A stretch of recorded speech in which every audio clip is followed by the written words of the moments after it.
Hello, welcome to Tuesday the 20th. Just a few more days before Christmas Eve, and this is the last day that we'll be spending in Luke, and we'll be finishing off Luke's account of the preparation for and birth of Jesus. Yes. And Joel, yesterday we talked about Simeon, this guy who was at the temple. He was waiting for God's revelation about the Messiah. Incredibly faithful guy.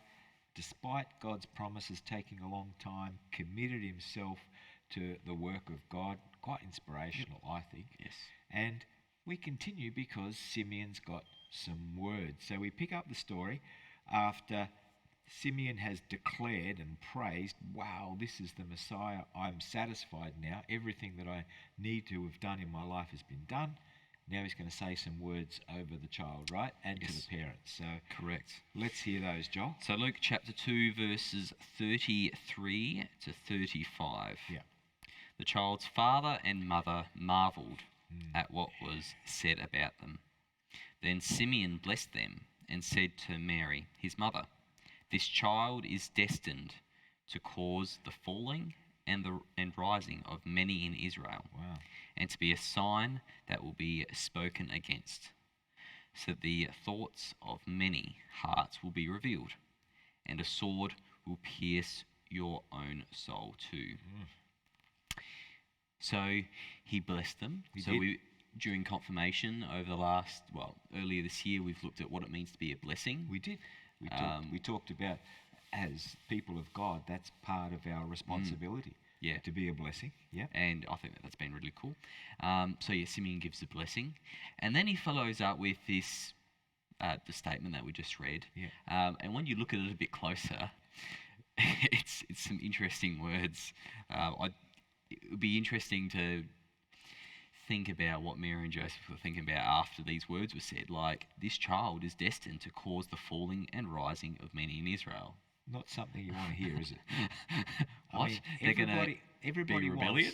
As soon as, when you have a child, what you want people to say is, oh, I want happiness for your child, and I want your child to be everything that God's created them to be.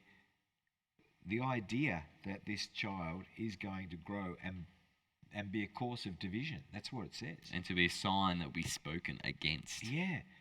And that there will be, as part of his life, there will be opposition. And I think right at the end, Joel, that's something that's quite powerful too. And a sword will pierce your own soul too. Oh, wow. And of course, what's that referring to?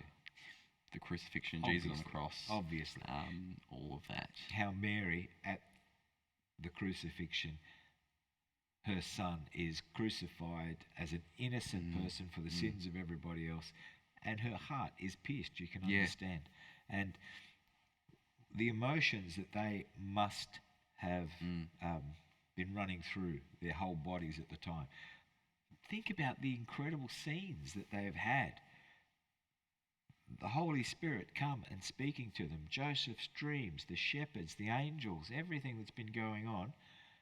And now this prophetic word that this child is going to cause mayhem, really.